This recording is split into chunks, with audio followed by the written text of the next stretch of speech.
ओम श्री गणेशाय नमः। प्रिय भक्तजनों, आज आप सुनेंगे हल्हारणी अमावस्या यानी आषाढ़ अमावस्या की कथा। हिंदू धर्म में आषाढ़ अमावस्या तिथि का बड़ा ही विशेष महत्व माना गया है। इसे आषाढ़ अमावस्या और हल्हारणी अमावस्या के नाम से जाना जाता है। इस दिन विशेष प्रकार से गंगा स्नान करना, दान पुण्य के कार्य करने का महत्व माना जाता है तथा अमावस्या तिथि का दिन पितरों का दिन माना गया है। इस दिन पितरों के निर्मित श्रद्धा तर्पण आदि का कार्य किया जाए तो इससे अनंत फलों की प्राप्ति होती है। इसे फलहारणी अमावस्या कहते हैं।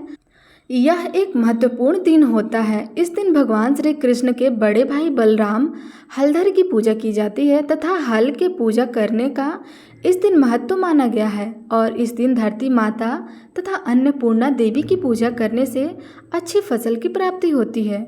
जो भी समृद्धि की कामना करते हैं तो उन्हें अवश्य ही सभी कार्यों में सिद्धि की प्राप्ति होती है।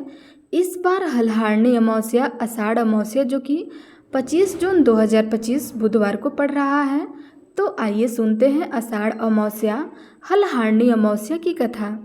कथा के अनुसार एक समय की बात है, एक ब्राह्मण अपनी पत्नी के साथ रहता था। वह दोनों ही भगवान विष्णु के बहुत बड़े भक्त थे। दोनों प्रतिदिन अपना ज़्यादातर समय भगवान के ध्यान और पूजा पाठ में बिताते थे। ब्राह्मण का घर धन धान्य से भरा हुआ था, किंतु संतान न होने के कारण यह दंपति अत्यंत दुखी रहते थे। एक दिन ब्राह्मण ने अपनी पत्नी से कहा कि मैं तपस्या करने के लिए वन को जा रहा हूँ। इसके बाद वह भगवान पर भरोसे और संतान की कामना लेकर के वन में तपस्या करने के लिए चल गया। ब्राह्मण को कठोर तपस्या करते हुए कई वर्ष बीत गए, लेकिन उसे फल की प्राप्ति नहीं हुई। अंत में हार मानकर ब्राह्मण ने अपने जीवन को समाप्त करने का निर्णय ले लिया। अपने जीवन समाप्त करने के बारे में सोचकर उसने पेड़ की डाली पर फांसी का फंदा डाल दिया और अपने गले पर बांध लिया। तभी वहाँ पर एक सुख अमावस्या प्रकट हुई और बोली कि हे ब्राह्मण, तुम्हारे भाग्य में 7 जन्म तक कोई संतान नहीं लिखी हुई है, किंतु मैं तुम्हें 2 कन्याएं का वरदान देती हूँ। तुम अपनी एक कन्या का नाम अमावस्या रखना और दूसरी का नाम पूर्णिमा रख देना।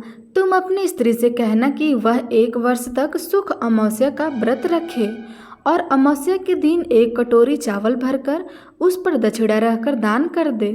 सुख अमावस्या की बातें सुनकर ब्राह्मण घर आए और यहाँ पूरा वृतांत उसने अपनी पत्नी को सुनाया।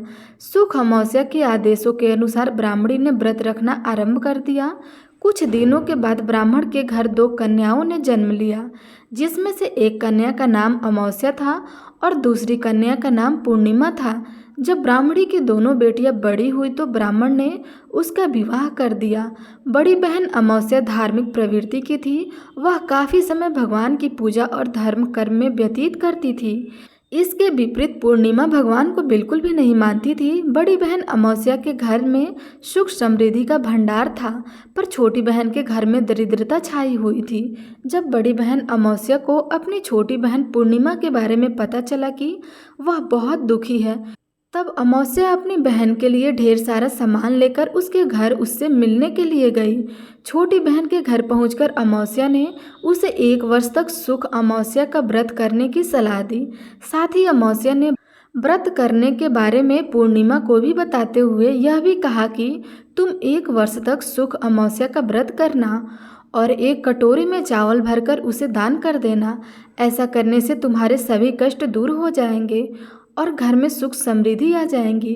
पूनम ने अपनी बड़ी बहन की बात को मानते हुए बिल्कुल ऐसा ही किया, जिसके बाद 1 साल के भीतर पूनम का घर धन धान्य से भर गया और उसके घर एक बेटे ने जन्म लिया।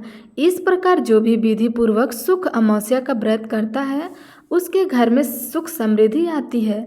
इस बार आषाढ़ अमावस्या जो कि 25 जून दिन बुधवार को पड़ रहा है। अमावस्या तिथि प्रारंभ हो रही है 24 जून 2025 दिन मंगलवार शाम के समय 7:01 और अमावस्या तिथि की समाप्ति होगी 25 जून दिन बुधवार 4:02 पे। अमावस्या तिथि की समाप्ति है तो इस बार चंद्रोदय व्यापनी और सूर्योदय व्यापनी के अनुसार जो कि सभी कार्य 25 जून दिन बुधवार के दिन किए जाएंगे।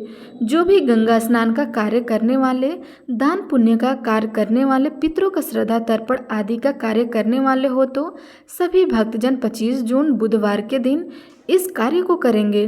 25 जून को ब्रह्म मुहूर्त का समय रहेगा, सुबह 4:05 से 4:45 तक होगा। सूर्योदय का समय रहेगा 5:09 PM से 6:52 PM तक। राहु काल का समय रहेगा दोपहर 12:01 से दोपहर 1:42 तक। राहु काल समय के दौरान कोई भी शुभ कार्य या नया कार्य नहीं करना चाहिए। इस बात का ध्यान रखें कि अभिजीत मुहूर्त नहीं होगा। प्रातःकाल पूजा का शुभ मुहूर्त रहेगा 4:25 से सुबह 5:25 तक।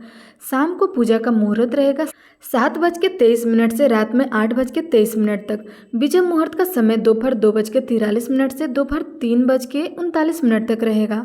गोधूली मुहूर्त रहेगा शाम के समय 7:21 से शाम 7:42 तक होगा। नक्षत्र मृगशिरा होगा सुबह 10:40 तक, उसके बाद आद्र नक्षत्र होगा। योग गंड होगा सुबह 6:01 तक, उसके बाद वृद्धि योग होगा जो कि रात्रि के 2:39 तक होगा। सर्वार्ध सिद्धि योग रहेगा सुबह 5:25 से सुबह 10:40 तक। 25 जून को सर्वार्ध सिद्धि योग होगा। इस समय में पूजा आदि का कार्य करना, दान पुण्य के कार्य करने का विशेष महत्व होता है। अमावस्या तिथि के दिन की सुबह ब्रह्म मुहूर्त में उठने के बाद नित्य क्रियाओं से निर्वृत्त होकर के स्नान आदि का कार्य करें। सूर्य देवता को अर्घ्य प्रदान करें। इस दिन इष्ट देवता की पूजा करें। अमावस्या तिथि के दिन पीपल वृक्ष की पूजा, तुलसी वृक्ष की पूजा करनी चाहिए। अमावस्या तिथि के दिन बहुत से लोग व्रत भी धारण करते हैं, तो 25 जून को व्रत धारण करेंगे। इस दिन माता लक्ष्मी के निर्मित शाम के समय में खीर आदि का भोग लगाएं तो बड़ा ही पुण्य फलदायी होता है। अमावस्या तिथि के दिन जहाँ तक हो सके गौ को हरा चारा खिलानी चाहिए, गरीबों को भोजन करानी चाहिए, ब्राह्मणों को भोजन करानी चाहिए। मध्याह्न काल के समय में पितरों के निर्मित श्रद्धा तर्पण आदि का कार्य करना चाहिए। इससे अनंत फलों की प्राप्ति होती है। तो आशा करता हूँ कि जानकारी आपको अच्छी लगी है तो लाइक कमेंट अवश्य करें। धन्यवाद।